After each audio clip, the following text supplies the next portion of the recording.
Hi everyone, welcome to Eswari Vantillu vegetarian recipes. ఈరోజు మన వీడియోలో డాబా స్టైల్లో సింపుల్ అండ్ టేస్టీగా టమాటో కర్రీ చపాతీ రోటీలోకి సూపర్ టేస్టీగా ఉంటుందండి. సరే ఎలా చేయాలో చూద్దాం.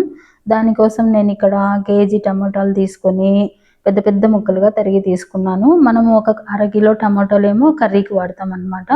ఒక అరకిలో టమాటో ఏమో పేస్ట్ చేసుకోవాలన్నమాట. చూడండి ఇలా పెద్ద పెద్ద ముక్కలుగా తరిగి తీసుకోవాలన్నమాట.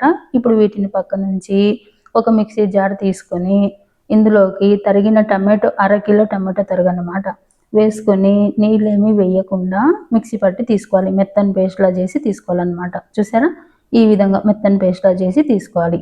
సరే, ఇప్పుడు ఈ పేస్ట్ను పక్కన ఉంచండి. ఇప్పుడు పెన్నంలో ఒక 5 స్పూన్లు నూనె వేసుకోవాలి. మనము నూనె వేసిన తర్వాత లో ఫ్లేమ్లో వేడవనివ్వండి.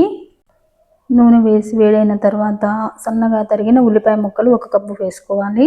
అలాగే 4 పచ్చిమిర్చిని ఇలా చీలికలుగా చేసి వేసుకోవాలన్నమాట.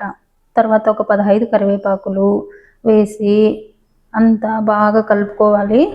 అంతా బాగా కలిపిన తర్వాత మూత పెట్టుకోవాలన్నమాట. మూత పెట్టి మీడియం ఫ్లేమ్లో ఒక 3-4 నిమిషాలు ఉల్లిపాయ పోపును అనేది వేయించాలి.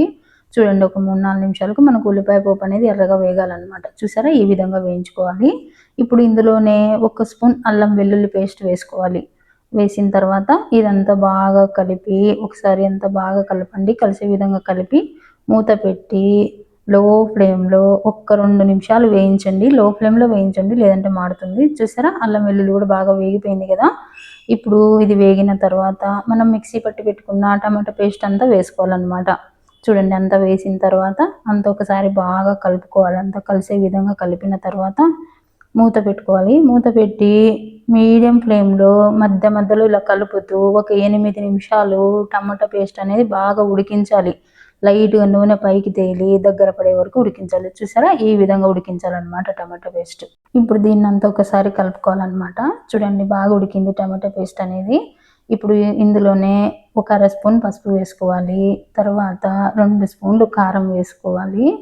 2 స్పూన్లు వేసుకోవాలి కారం. తర్వాత 2 స్పూన్లు ఉప్పు కూడా వేయాలి.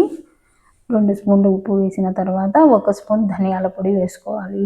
అలాగే 1 స్పూన్ గరం మసాలా పొడి. చూసారా, 1 స్పూన్ గరం మసాలా పొడి వేసుకోవాలి. వేసిన తర్వాత అంత ఒకసారి బాగా కలపండి. కలిసే విధంగా కలిపిన తర్వాత మనం ముందుగా తరిగి పెట్టుకున్న ఒక 1/2 కిలో టమాటో పక్కన ఉంచాం కదా, అవన్నీ ఇప్పుడు వేసుకోవాలన్నమాట. వేసిన తర్వాత అంత ఒకసారి బాగా కలపండి. టమాటాకు అంత బాగా పట్టే విధంగా కలపాలన్నమాట. చూడండి, ఇలా అంత ఒకసారి కలిపిన తర్వాత 2 కప్పులు నీళ్ళు అనేది పోసుకోవాలి. అంటే కర్రీ కోసం అనమాట. పోసి ఇప్పుడు అంతా ఒకసారి బాగా కలుపుకోవాలి. అంతా కలిసే విధంగా కలపాలన్నమాట.